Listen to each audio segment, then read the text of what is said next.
Just loving this moment. Can we stay here forever? I'm loving this moment. Can we stay? Good morning, guys. Mag-gloomy day today.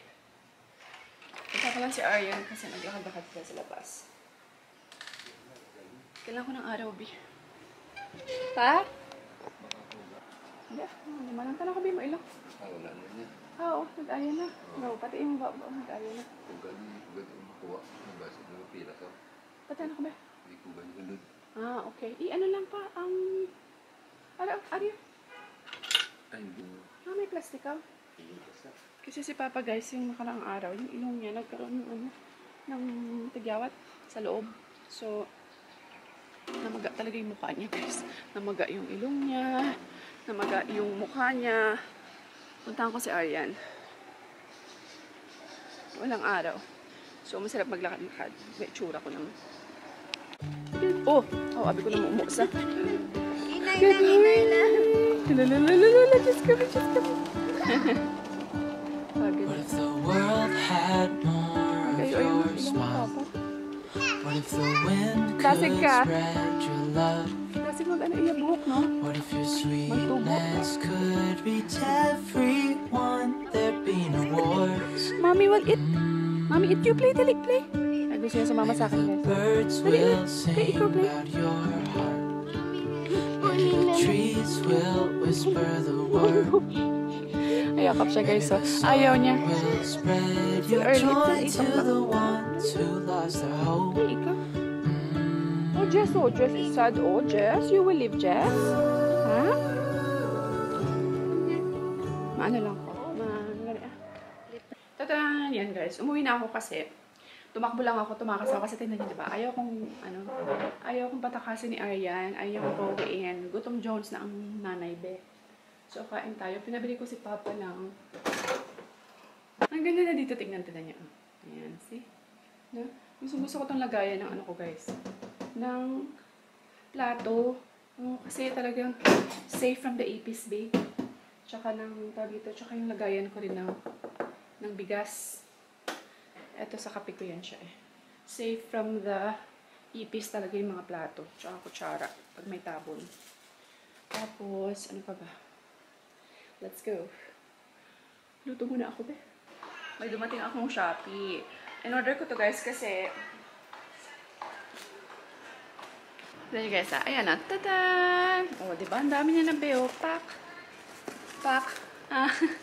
Ang cute. Oh, Hello Kitty. Actually, yung Hello Kitty, 10 na siya. Tatlong ano na yan, best, for 89 pesos only. 10 piraso na pala siya. 10 pirasong pack. Isang ganito. Actually, kahapon nga bumili ako ng ganito. Ano na siya eh. 40 plus something. Yung ganito. So, 40 plus na to. Imagine, 10 piraso eh.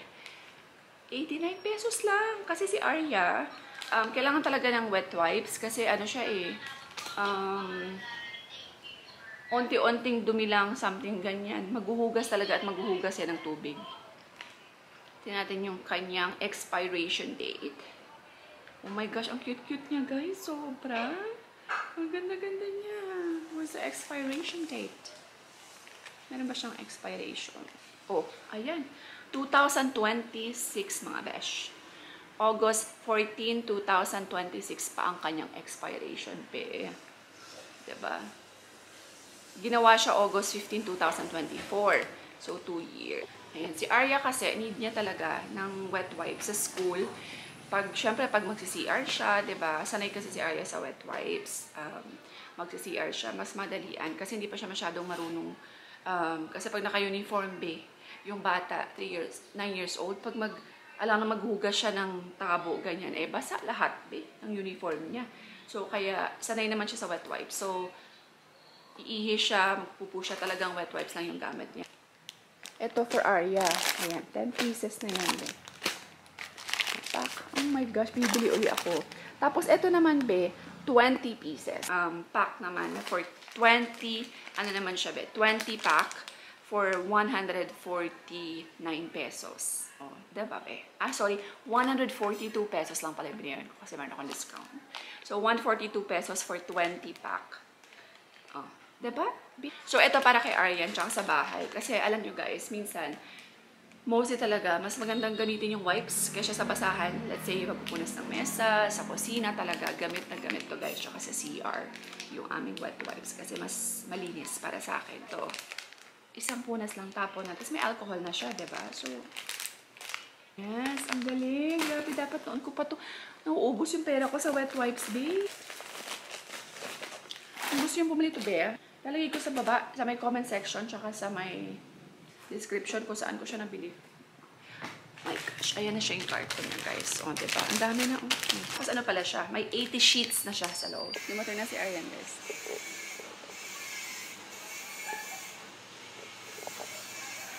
Somebody came. Ay! Kinlose niya, guys. Again. Ah! Ayaw mo ba? Mami, come! Come! Dali na, we'll have lunch na. Dali, come. Nasa room.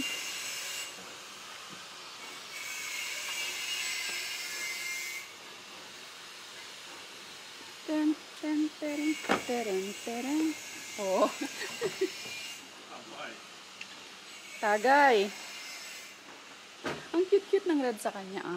Where's Mommy Kiss? Shh. Ayan. Pwede rin kiss, Mommy. Napakailam sa akin, ah. Shh. Kiss, Mommy. Mwah. Ay, no.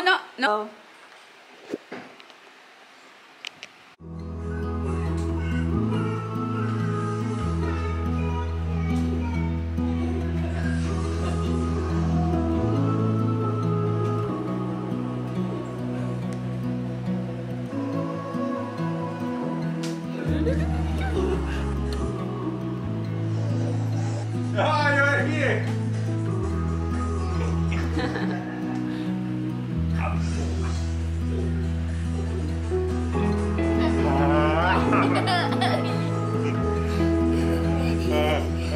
Blow. Ah, daddy blow.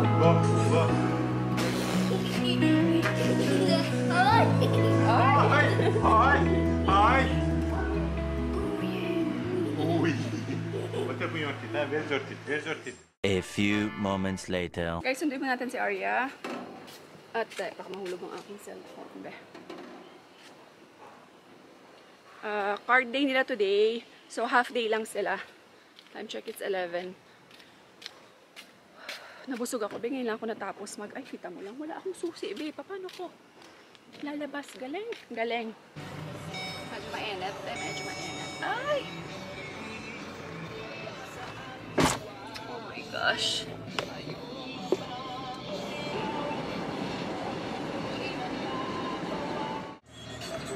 Ate Arya! Home mga besh. Home. Nakuha ko na yung card ni Arya. Ano ba to? Rambutan.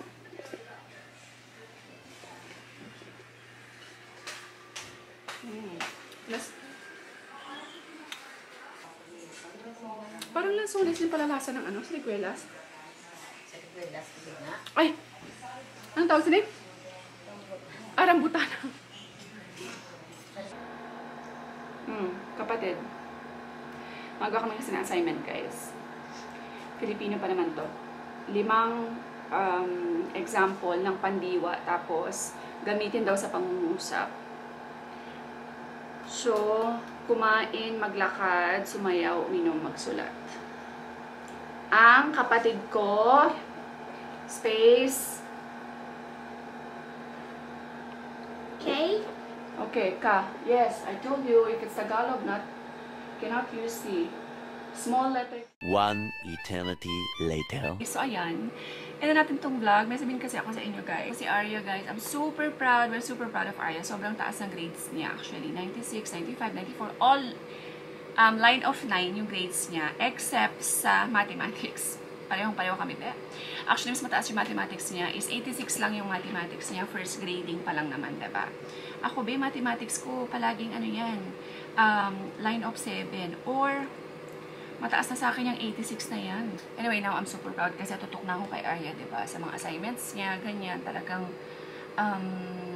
tinututukan ko talaga siya, be. Everyday talaga. Kada may assignment, dapat ginagawa niya talaga yung assignment niya. By the way, naghahanap kami ng bahay mga B kasi we've been here sa aming inuupahan for magpo 4 years na. Diba? Tama ba? Naka 3 years na kami kasi naka-3 Christmas na kami dito. And every year, actually, tinataasan nila ng 10% yung renta. So na, luma na rin siya actually guys kasi ang dami ng mga molds, ganyan, yung dingding. Tapos, marami ng mga, may mga cabinet na kailangan ng ayusin, sira-sira na. Anyway, if in case makakalipat kami, aayusin naman namin yan before kami umalis. Actually, napag-usapan namin nila Papa na magpipintura dito. Kailangan namin pinturahan. Although may deposit naman kami. Di ba? Dapat ibabawas ng may-ari yun, no? Hindi ko alam kasi first namin tong upa, di ba? Pagdating namin dito sa Philippines, ito talaga hindi na kami na umalis dito. We've been here for almost 4 years and walang lipat-lipat. So, marami na nag-aano sa amin, nagpo-push for kumuha na lang daw ng rent-to-own, ganyan. Ayun, hindi kami magpa-pressure. Hindi kami, ilang beses ko na pinaulit-ulit guys, hindi pa namin kayang kumuha ng rent-to-own. Honestly, kasi sobrang mahal talaga. Kung sa tutuusin lang, ang mahal ng rent-to-own. I mean, yung kalalabasan niya. Tapos, dito sa Iloilo po, maliliit lang talaga yung rent-to-own na bahay. Promise, guys, kung alam nyo lang. Sa mga taga Iloilo, alam niya. Sobrang liliit, be. Mga 78 square meter, malaki na yon. Meron man 120 floor. Floor, ano na yun? Hindi siya floor square meter. Yung, ano siya, lot area, 120. Tapos, yung bahay, normally mga ganyan lang. May mga 48 square meter, may mga 59, may 78.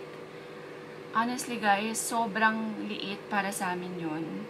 Kasi, 6 po kami sa bahay, si Papa, si Arya, si Alp. And gusto namin yung, kukuha kami ng bahay kasi, guys, gusto namin talaga yung may space para kay Papa. Plano namin ni Alp yun. Gusto ko, syempre, kasi si Papa, may edad na rin, diba? Alam ko yan. Gusto niya ng, ano niya. Gusto niya yung meron siyang space, meron siyang, peace of mind, meron siyang, yung sariling kanya ba. Ganyan talaga, guys, basta may mga edad. Kahit yung Papa ni Alp. Alam niyo ba yung Papa ni Alp? Natutulog yun siya sa aming balcony dati. Kasi ayaw niya talagang gusto niya yung meron siyang, wala lang iialam sa kanya, yung siya lang, walang gumigising, kung kailan niya lang gustong gumising. Tambay lang siya dun sa labas, magsusmoke, ganyan yung Papa ni Alp. Well, hindi talaga, dun siya palagi sa labas. So, si Papa actually ganoon din, hindi yan masyadong pumapasok si Papa sa bahay. Gusto niya palagi lang siya dyan sa balcony, sa garahe, sa dirty kitchen, nagtatrabaho, nagluluto siya ng siomay niya, ganyan yan siya. So, we understand, we know, you know, alam namin yung mga oldies and mga senior citizen, mas prefer nila yung meron silang sariling space. Ganyan. So, kung bibili man kami ng bahay o magkakaroon kami ng bahay someday, gusto talaga namin yung medyo malaki talaga yung lot. Hindi ko naman kailangan ng 1,000 square meter na lot or 500 square meter na lot. As long na hindi lang siya below 100. Kasi hindi kami kasya sa 100 square meter na lot. Gusto kong pagawan din si Papa ng sarili niyang bahay or kahit sarili niya lang room and sarili niyang kitchen, ganyan. Si Papa kasi mahilig talaga yung magluto. So, gusto niya talaga meron siyang sarili. So, gusto ko yun. Gusto ko maging komportable si Papa na nasa space ko siya but at the same time, meron siyang sariling kanya. Gusto ko yung nakikita ko siya na monitor namin siya.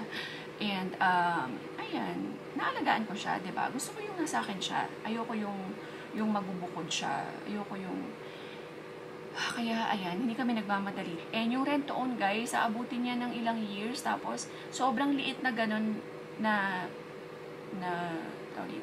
sobrang liit na lupa. Aabutin ka ng 5 million or 8 million pesos para sa ganung lupa lang. Diba? Although ready na yung bahay, pero sabihin nyo, ma-renovate namin, madadagdagan namin siya sa taas, ganyan. Which is, paggawa na lang ng kwarto si Papa sa loob ng bahay or sa taas, hindi po talaga. I know my father so well. I know his soul. Okay? Kaya, ayan, hindi kami nag-rush. Anyway, so yun pala yung plano. So now, sabi ko sa inyo, naghahanap kami ng bahay. So siguro maghahanap na lang muna kami ng, we need to move somehow. We've been here for 4 years. We need to move forward. We need to move. We need a new motivation. Kailangan namin ng bagong langhap. So, kahit na upahan muna. Maghahanap kami ng bahay na malilipatan. Either kahit ano lang, for rent lang muna for now, basta makamove forward lang kami, makamove kami from here kasi sobrang lahat kami andito na yung patient, yung pasensya dito sa bahay na ito. Ayan, so yun yung plano for now. Soon, I hope, bago matapos kasi of course, natapos muna namin lahat ng aming mga backlogs. Of course, tatapos muna namin yun. But within this year, I hope na matapos na namin. So, pag natapos na namin lahat ng backlogs, then that's the time. But for now, paunti-unti na po kami naghahanap. So, by the way, sa mga taga-Iloilo dyan, baka meron po kayong alam ng mga for rent or mauupahan. Gusto lang namin yung malinis, yung paligid. May space, may dirty kitchen para kay Papa sa likod. And may space para kay Papa. Baka merong room, extra room sa baba. Better. Para kay Papa. And, ayan. Ewan ko, basta sana makahanap kami soon. Maghanap pa lang kami. But, anyway, so yun lang guys. Thank you so much for all your support. Maraming salamat po sa patuloy pa rin nanonood ng aming vlog kahit na hindi na ako consistent. Kasi nga, alam niyo naman, focus na tayo sa mga kids. But every now and then, I'm still trying naman to give you update. Diba? Kasi sa mga supporters talaga na nagsistay and nanonood talaga ng vlog. So, ayan. Anyway, yun lang guys. Thank you all so much. God bless everyone. Stay positive all the time. And we will see you on the next vlog. Bye! Just loving